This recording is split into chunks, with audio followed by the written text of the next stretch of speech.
Students, ये numerical KP and केसी पर है। इम्पोर्टेंट न्यूमेरिकल है और कई दफ़े एग्ज़ाम में आ भी चुका है। और मुझे उम्मीद है कि आपने कई न्यूमेरिकल मेरे देखे हैं और आपका कन्फ्यूजन दूर हुआ होगा। इससे और भी कन्फ्यूजन दूर हो जाएंगे आपके। ये 0.2 mole of carbon dioxide gas is in 5 ml flask में ली जाती है और रिएक्ट कराया जाता है ऑक्सीजन से एट 320 डिग्री सेंटीग्रेड पर। At equilibrium 1 mole of NH2 are formed. CH3 और मिथाइल अल्कोहल जो है फॉर्म होता है। If Kp for this reaction is Kp alpha upon 49/2 का square, calculate alpha if the pressure at equilibrium is 4.92. It is a total temperature. It is a total pressure. देखिए यहाँ पे hydrogen की value नहीं दी हुई है। एक फ्लास्क में कार्बन डाइऑक्साइड और हाइड्रोजन को डाल दिया गया है, रिएक्शन करते हैं तो रिएक्शन करने से मिथाइल अल्कोहल गैस फॉर्म में बनता है। अब इक्विलिब्रियम यहाँ पर हाइड्रोजन का, यहाँ पर शुरू में कार्बन के 2 मोल हैं, H2 के मोल का पता नहीं है वो कितने हैं। CH3 अभी बन ही नहीं रहा है, बना ही नहीं है, तो CH3 मोल 0 है। एट इक्विलिब्रियम पर H मोल अगर इसके निकलेंगे कार्बन डाइऑक्साइड के एट इक्विलिब्रियम पर निकलेंगे तो H मोल इसके बनेंगे। तो जब H मोल इसके निकलेंगे और इसको बनने के लिए तो हाइड्रोजन, क्योंकि 2 मोल हाइड्रोजन के यहाँ पे दिखा रहा है अकॉर्डिंग टू रिएक्शन, तो 2x निकलेंगे। तो x से 2x मोल निकलेंगे और CH3 के 1 पॉइंट मोल शुरू में है। यहाँ पर CH3O के मोल 1.2। x की वैल्यू को हम यहाँ पर पुट कर देते हैं। इस इक्वेशन नंबर 1 में हम x की वैल्यू को पुट कर देते हैं। तो H2 के मोल के बारे में पता ही नहीं है, the moles at the equilibrium. तो ये देखिए, ये 0.1 A माइनस 0.2 A माना है हमने उसको, और पॉइंट यहाँ पर A के मोल के बारे में पता ही नहीं है, तो A मोल का पता नहीं है। अलग अलग पार्शियल प्रेशर कैसे निकालेंगे? तो आप पार्शियल प्रेशर कैसे निकालेंगे? तीनों गैस हैं तो हम टोटल मोल निकाल लेते हैं। PV equal to nRT and PV n जो है यहाँ पर निकालने के बाद n की वैल्यू 0.5 मोल आती है। ये सारे मोल्स जो हैं 0.5 मोल्स आते हैं।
देखिए यहाँ पे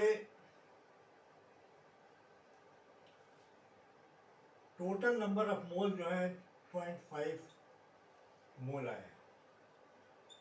अब आपके टोटल मोल्स जो है यहाँ पर टोटल मोल्स बराबर है 1.1 प्लस ए -2 और प्लस 1, ये यहाँ पर है। ये दोनों कट जाएंगे तो ए बराबर टोटल मोल्स आपके बराबर ए आया। टोटल मोल्स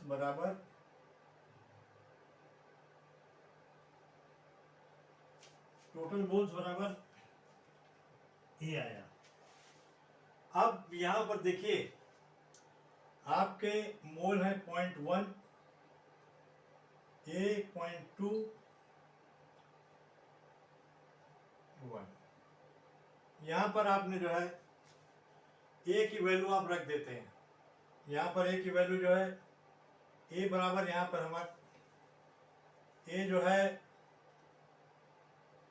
टोटल मोल्स है, ये एन की वैल्यू निकल के आई जो ए बराबर 0.5। ए बराबर 0.5 जो है आपका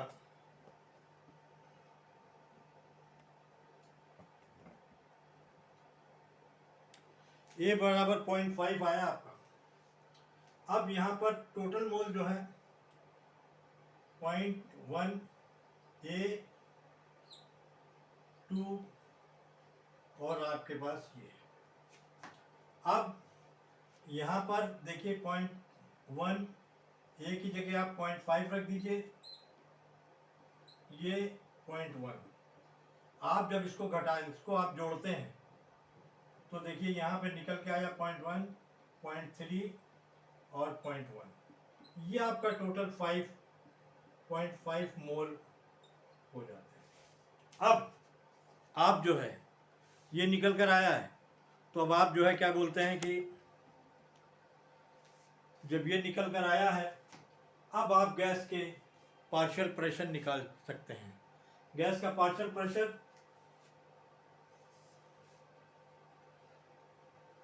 प्रेशर ऑफ CO2। आप जानते हैं पार्शियल प्रेशर का फार्मूला होता है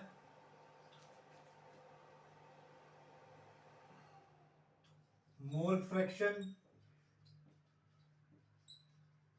इनटू टोटल प्रेशर। ये पार्शियल प्रेशर का फार्मूला है। अब यहाँ पर देखिए आपको निकालना है तो कार्बन डाइऑक्साइड का एक मोल है 0.11, टोटल मोल जो है 0.5 है और टोटल प्रेशर है P। तो ये हट गया जाके आपका 1/5 P आया। ये काहे का पार्शियल प्रेशर है? कार्बन डाइऑक्साइड का। ये निकाला आपने। फिर इसके बाद आपने हाइड्रोजन का निकाल लिया, PP ऑफ हाइड्रोजन। हाइड्रोजन का है 3.3 to 5 इंटू P। ये पॉइंट हट गया बराबर 3/5 इंटू P। ये आ गया आपका क्या बोलते हैं हाइड्रोजन का पार्शियल प्रेशर आ गया। इसी तरीके से पार्शियल प्रेशर आप जो है CH3OH का आपने निकाल लिया 1.5 P 1.5। ये देखिए तीनों के पार्शियल प्रेशर अब आ गए। अब आप डायरेक्टली आप Kp में आप रख लेंगे। Kp निकालने के लिए आप K निकालना है Kp। अब Kp में जो है आप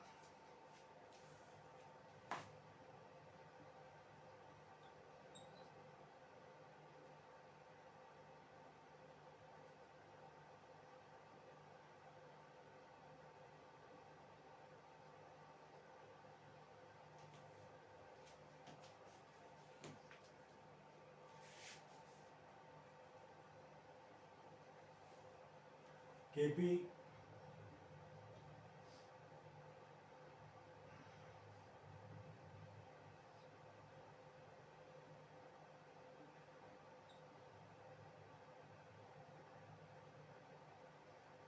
और PCO2 और PH2, ये आपने निकाला। Kp में आपको इसको फार्मूले में आप ऐड करेंगे, इसको यहाँ पर और यहाँ पर वैल्यूज आप धर देंगे। तो यहाँ पर वैल्यू आप रखेंगे Kp की। यहाँ पर देखिए सब के तीनों के पार्शियल प्रेशर है। इसका पार्शियल प्रेशर 1/5 इंटू पी, इसका पार्शियल प्रेशर है 1/5 इंटू पी, और हाइड्रोजन का पार्शियल प्रेशर जो है 3/5 इंटू पी का। ये देखिए, ये आपने इनके पार्शियल प्रेशर रख दिए। ये देखिए कट जाएगा। Kp बराबर 1 3/5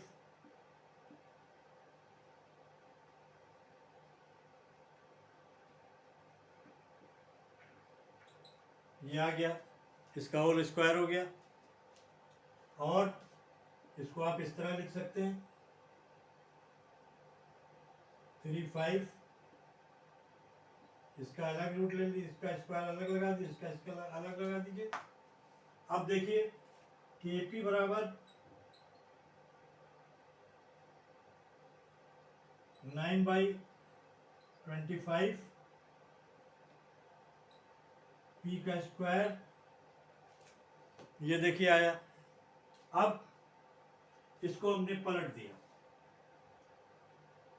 25/9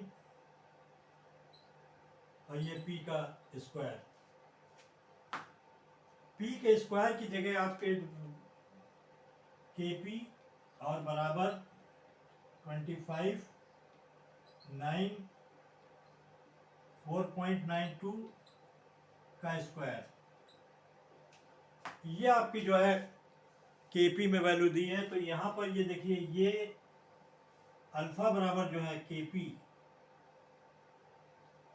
ये अल्फा 4.92, ये आपका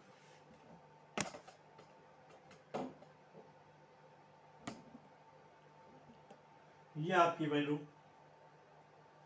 अल्फा की वैल्यू जो है आपके अल्फा की वैल्यू